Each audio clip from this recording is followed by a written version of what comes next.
अस्सलाम वालेकुम। यसम राशिद की अदबी दुनिया में हम आपका इस्तकबाल करते हैं। पेश खिदमत है एक तारुफ़, एक मुलाकात एक कैरेक्टर आर्टिस्ट से। जी हाँ, इस दफ़ा मैं किसी हीरो को, हीरोइन को या डायरेक्टर को नहीं पेश करने जा रहे हैं, बल्कि आपकी मुलाकात करा रहे हैं एक कैरेक्टर आर्टिस्ट से। किसी भी फिल्म की मकबूलियत के लिए, किसी भी कहानी की मकबूलियत के लिए बहुत ज़रूरी होता है उसके बहुत सारे किरदार। उन्हीं किरदारों में कैरेक्टर आर्टिस्ट हुआ करते हैं जो अपनी तमाम तर मेहनत से फ़िल्मों के मकबूल बनाने में बहुत अहम किरदार निभाते हैं। ऐसे ही एक शख्सियत की मैं बात कर रहा हूँ जिन्होंने तकरीबन एक ज़माने तक फिल्म इंडस्ट्री की खिदमत की और 500 फिल्मों में उन्होंने कैरेक्टर रोल निभाए हैं। तो क्या हम लोग ऐसी शख्सियत को, ऐसे लोगों को फरामोश कर देंगे, उन्हें याद नहीं रखेंगे? दिलो दिमाग से उतर तो गई होगी, अभी तक आप नहीं समझ पाए होंगे कि किस कैरेक्टर की मैं बात कर रहा हूँ, किस आर्टिस्ट की मैं बात कर रहा हूँ। ये एक ऐसा कलाकार है जिसने हिंदुस्तान के बड़े से बड़े अदाकारों के साथ बड़ी जमकर की मेहनत से अपने फ़न का मुजाहरा किया और उनके बराबर उन्होंने साबित किया कि मैं भी कुछ हूँ। उनके सहयोगी जो बड़े बड़े हीरो रहे हैं, दिलीप कुमार, राज कपूर, देवानंद, अशोक कुमार, बल्ला सानी, मोती लाल, शम्मी कपूर, ऋषि कपूर, शशि कपूर, राजेंद्र कुमार, देवानंद, राजकुमार, सुनील दत्त, धर्मेंद्र, जितेंद्र, राजेश खन्ना, अमिताभ बच्चन, किस किस का जिक्र करें। तमाम बड़े कलाकारों के साथ उन्होंने बड़ी मेहनत से काम किया और अपना लोहा मनवाया। और सिर्फ ये नहीं बल्कि अपने ज़माने की बेहतरीन अदाकारों के साथ भी उनका ताल्लुक़ रहा। हमेशा उनके साथ काम किए, चाहे वो वजंती माला हो, चाहे वो नरगिस हो, चाहे वो मधुबाला हो, चाहे वो मीना कुमारी हो, चाहे वो आशा पारिक हो, चाहे वो नंदा हो, चाहे वहीदा रहमान हो, चाहे आपकी जीनत अमान हो, चाहे आपकी निरूपा राय हो, चाहे आपकी माधुरी दीक्षित हो।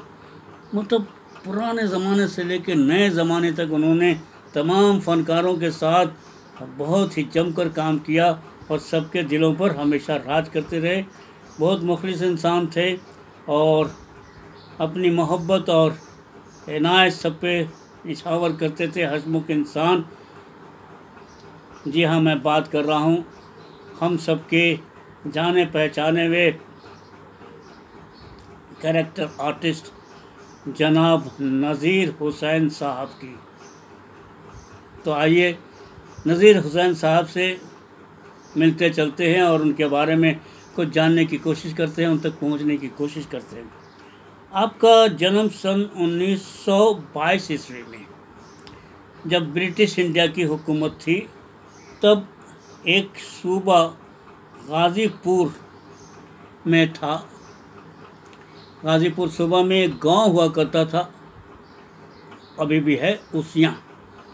वहाँ आपकी पैदाइश हुई और उस गांव से पैदा होने वाला शख्स देहाती इंसान, लेकिन तहज़ीब याफ्ता, उनकी ज़ुबान बहुत अच्छी थी। उसकी वजह थी क्योंकि उनकी पैदाइश तो उसिया में हुई थी, लेकिन उनकी परवरिश जो थी वो लखनऊ जैसे शहर में हुई।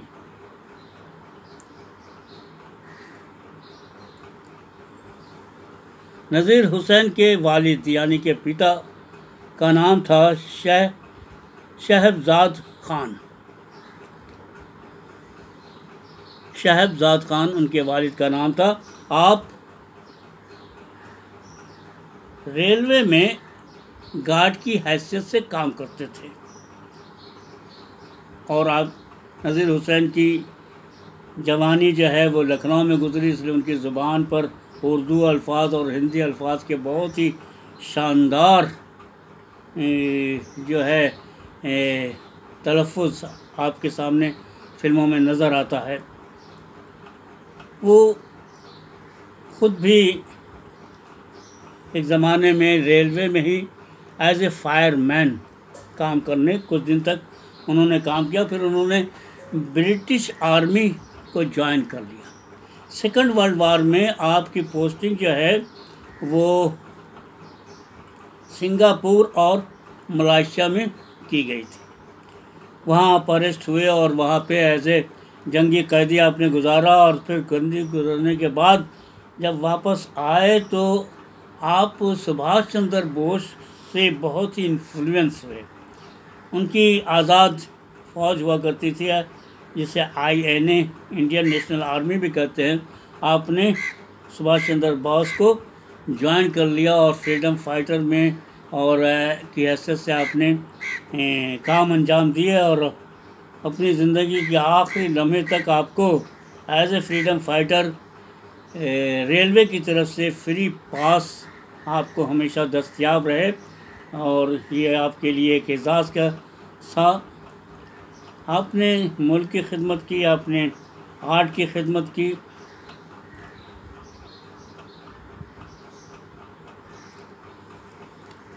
अपनी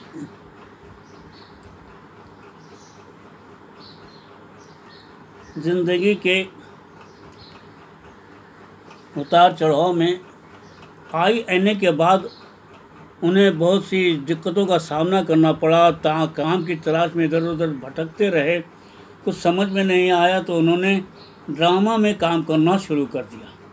उनके ड्रामे के काम की सराहना BN सरकार ने उन्हें देख करके किया और उनसे कहा कि तुम कलकत्ते चले आओ, और उनका जो ग्रुप है न्यू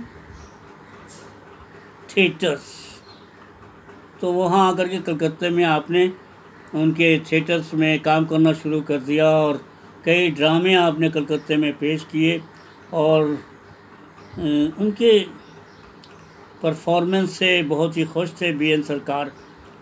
तभी कलकत्ते में उनकी मुलाकात बिमल रॉय से हुई। बिमल रॉय से जब उनकी मुलाकात हुई तो उन्होंने उनका असिस्टेंट बनना मंजूर कर लिया और उनको ज्वाइन कर लिया। उसी ज़माने में बिमल रॉय एक फ़िल्म बनाना चाहते थे। फिल्म का नाम था पहला आदमी, जो INA यानी इंडियन नेशनल आर्मी के ऊपर बेस पर, उसी तजुर्बे के ऊपर ये कहानी, ये फ़िल्म बनाई जानी थी, और इस तरह से इस फिल्म की शुरुआत हुई। नज़ीर हुसैन ने न सिर्फ उसमें एक अहम भूमिका अदा की, बल्कि उन्होंने उस फिल्म की कहानी भी लिखी, और वो उस फिल्म के डायलॉग राइटर भी थे। फिल्म बड़ी ही शानदार तरीके से रिलीज़ की गई, स्टारडम के तरीके से, और इस तरीके से नज़ीर हुसैन एक बड़े स्टार के रूप में सामने आए। 1950 में ये फिल्म रिलीज़ हुई। उसके बाद बिमल रॉय के साथ उनका दोस्ताना हो गया और उनकी फिल्मों के मुस्तकिल मेंबर हो गए। बाद में उन्होंने कई समाजी कहानियों पर काम किया, जिसमें 2 बीघा ज़मीन, देवदास, नया दौर, मुनीम जी 1955 में हिंदुस्तानी यानी कि हिंदी फिल्म की थी, जिसे काम कर रहे थे उस फिल्म में उस वक्त के मशहूर मारूफ स्टाइलिश एक्टर जनाब देवानंद उन 3 में से बड़े अदाकारों में शामिल हैं, जिसमें दिलीप कुमार, राज कपूर और देवानंद का नाम होता है। तीनों की काम करने का अंदाज़ अलग अलग था, और तीनों अपने अपने तरीक़े से अपने नाज़रीन को खुश करते थे। उसी में एक बहुत ही अहम नाम था देवानंद।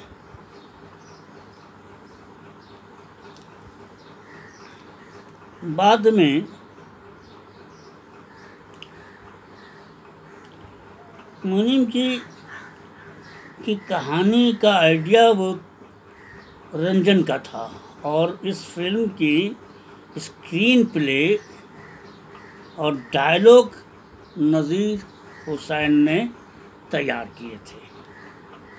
उसके बाद मुखर्जी की एक टीम तैयार हो गई जिसमें नज़ीर हुसैन, देवानंद और मौसीकार डायरेक्टर जनाब एस.डी. बर्मन, जिन्होंने मिल कर के अपने प्रोडक्शन में कई फिल्में बनाई, जैसे कि पेइंग गेस्ट,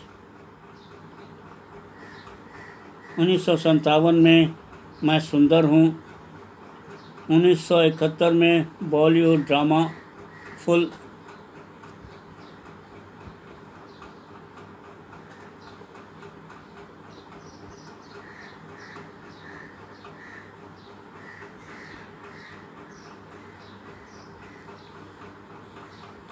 तो दोस्तों उनके फिल्मी सफ़र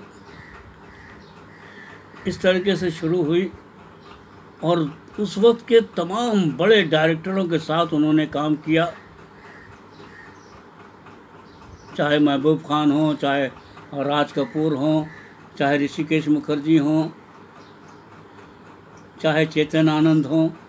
तो जितने बड़े बड़े डायरेक्टर हैं सबका साथ उन्हें मिला और हर तरह के किरदार उन्होंने निभाए। As an actor, as a supporting actor, उन्होंने जो मकबूलियत हासिल की वो मकबूलियत दूसरों को नसीब नहीं हुई। तकरीबन 500 फिल्मों का सफ़र कोई कम सफ़र नहीं है और सब में एक अलग तरीके से अपने आप को पेश करना, उनकी ज़बान, उनका अंदाज़ तमाम लोगों को इतने भाते थे कि हमेशा लोगों के जहनों पर सवार रहते थे। उसी ज़माने में उन्होंने राजेंद्र प्रसाद से मुलाकात की और उनको भोजपुरी फिल्म के लिए कहा कि मैं चाहता हूं कि ये ज़ुबान जो हम लोगों की डायलेक्ट है, ये ज़ुबान में एक फ़िल्म बनाई जाए और भोजपुरी फिल्म को जो है पूरे दुनिया में मकबूल किया जाए। खैर, उनकी ख्वाहिश उन्होंने जो सामने रखा था, आखिरकार सन 1962 में उन्होंने एक फिल्म बनाई जिसका नाम था गंगा मैया तोहे पियरी चढ़ैबो। ये एक भोजपुरी फिल्म थी और इस भोजपुरी फिल्म ने पूरे हिंदुस्तान में ऐसे रिकॉर्ड कायम किए कि बड़े बड़े फिल्मों की छुट्टी कर दी। सिर्फ हिंदुस्तान ही में नहीं बल्कि दुनिया के बहुत सारे इलाकों में इस फिल्म को सराहना दी गई, इसे सराहा गया, भोजपुरी ज़बान को एक्सेप्ट किया गया। इसलिए लोग उन्हें पितामह और भोजपुरी फिल्म का पितामह भी मानते हैं। उन्होंने कई भोजपुरी फिल्में, हिट फिल्में बनाई, जैसे हमारा संसार, बलम परदेसिया, चुटकी भर सिंदूर, रोज़ गले सैया हमार वगैरह वगैरह। उन्होंने भोजपुरी फिल्म को हिंदुस्तानी फिल्मों की जगत पर एक ऐसे मुकाम पर लाकर खड़ा किया कि उन्होंने अपना एक अलग मुकाम बना लिया। As a director, as a producer, as a Bhojpuri film actor उनका कोई सानी नहीं है, कोई उसका जवाब नहीं है और उन्होंने हमेशा हमेशा के लिए भोजपुरी फिल्म को अमर बना दिया। तो ऐसी शख्सियत को फरामोश करना मेरे ख़्याल से मुमकिन ही नहीं है। तो आइए अब उनकी कुछ फिल्में का ज़िक्र मैं करता चलूं, आप तक उन फिल्मों के नाम पढ़ता चलूं ताकि आपके जहन में वो चीज़ें आ जाएं।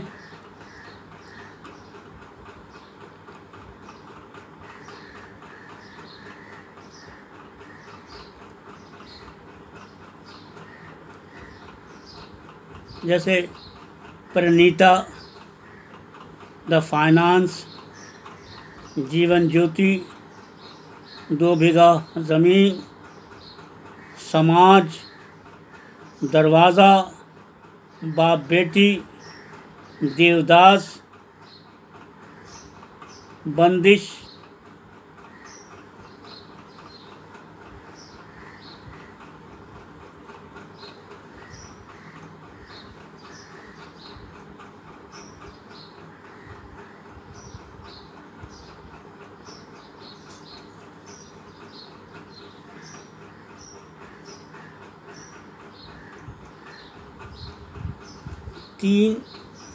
भाई, अमानत, न्यू दिल्ली, इंस्पेक्टर, एक शोला, आवाज़, ज़माना, नया दौर, मुसाफिर, माई बाप, दो रोटी,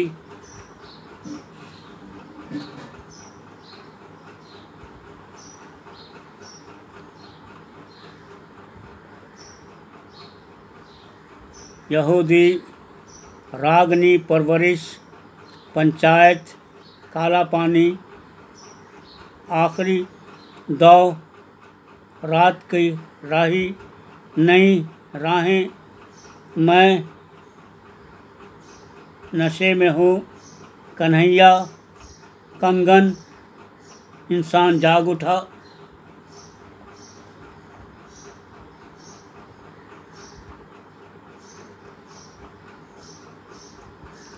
परख, फैशनेबल वाइफ, बम्बई का बाबू, श्रीमान सत्यवादी, गर्लफ्रेंड, आज का पंछी, अनुराधा, छाया, गंगा जमुना, पासपोर्ट, वांटेड, मैं और मेरा भाई। तकरीबन 500 फिल्में। कितनी फिल्मों का मैं नाम गिनाऊं। बहुत सारी चीज़ें आपके जहन में आ गई होंगी। आप यहूदी को नहीं भूले होंगे, आप राम और श्याम को नहीं भूले होंगे, आप 2 बीघा ज़मीन को नहीं भूले होंगे, आप देवदास को नहीं भूले होंगे, आप गंगा जमुना को नहीं भूले होंगे, आप मुनीम जी को नहीं भूले होंगे, आप छाया फिल्म को नहीं भूले होंगे। मैं किस किस फिल्म का जिक्र करूं, एक से एक किरदार उन्होंने निभाए। गंगा मैया, तोए प्यारी, चढ़ेबो के सीन आप कभी नहीं भूल पाएंगे। बलम परदेसिया, चुटकी भर सिंदूर, ये फिल्म उनके मरने के बाद रिलीज़ हुई थी। अपनी ज़िंदगी में वो इस फिल्म को रिलीज़ नहीं कर पाए, जिनका उन्हें बहुत अफसोस रहा है।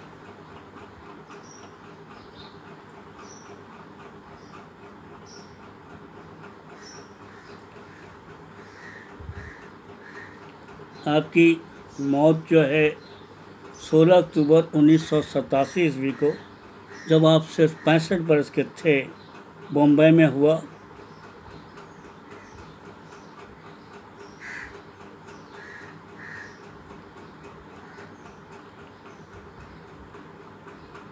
जहाँ तक नेशनलिटी का सवाल है, वो खालिस हिंदुस्तानी थे और सिर्फ हिंदुस्तानी नहीं थे, बल्कि वो फ्रीडम फाइटर भी थे। आपका पेशा हिंदी फिल्मों और भोजपुरी फिल्मों में काम करना, और as a director, as a producer, as a film maker, as a script writer आप जाने जाएंगे, हमेशा याद रखे जाएंगे। और सन 1953 से लेकर के 1987 ईस्वी तक आपने फिल्मी सफ़र का अपना ये ज़िंदगी का ये सफ़र तय किया, और आखिरकार हम सबको रोता बिलखता छोड़ करके चले गए। तो आइए आज जब हम उनके बारे में सुन रहे हैं, उनके बारे में जान रहे हैं, कुछ थोड़ी बहुत बातें आप तक पहुंच रही हैं, तो आइए दुआ करते हैं कि अल्लाह ताला उन्हें माग़फ़रत फरमाए और उनके गुनाह को, जो नाकर्दा गुनाह और कोई ऐसी गुनाह जो उनसे सरज़द हो गई हो, उन गुनाहों को अल्लाह ताला माफ़ करे और उन्हें जन्नतुल फिरदौस में आला से आला मुकाम अता करे। इसी के साथ आप एस.एम. राशिद की अदबी दुनिया को इजाज़त दीजिए। हर कैरेक्टर, हर किरदार फिल्मों के लिए बहुत ज़रूरी होता है, वो बहुत ही अहमियत का हामिल होता है। सिर्फ हम हीरो को याद करें, सिर्फ हीरोइन को याद करें, सिर्फ डायरेक्टर को याद करें और ऐसे किरदार जो फिल्मों को बुलंदी तक ले जाते हैं उनको भूल जाएं, ये सही नहीं है। यकीनन आप नहीं भूले होंगे नज़ीर हुसैन का वो चेहरा आपको अच्छी तरह से याद होगा जिन लोगों ने फिल्में देखी हैं, और अब भी अगर कोई फिल्में आती हैं और नए नौजवान उस फिल्म को देख रहे हैं तो यकीनन नज़ीर हुसैन को पहचानेंगे और उनकी इज़्ज़त करेंगे, क्योंकि नज़ीर हुसैन एक अहम, बहुत ही आला किस्म के आर्टिस्ट थे और उनको याद किया जाना बहुत ज़रूरी था। मैंने फिर से अपने उर्दू और हिंदी ऑडियंस को ये बताने की कोशिश की है कि ये ऐसे थे हमारे प्यारे, दिल के अच्छे, एक अच्छी शख्सियत, एक अच्छा इंसान और एक अच्छा एक्टर नज़ीर हुसैन। तो दीजिए इजाज़त। एस एम राशिद के अदबी दुनिया का फिर मिलेंगे। अल्लाह हाफिज़।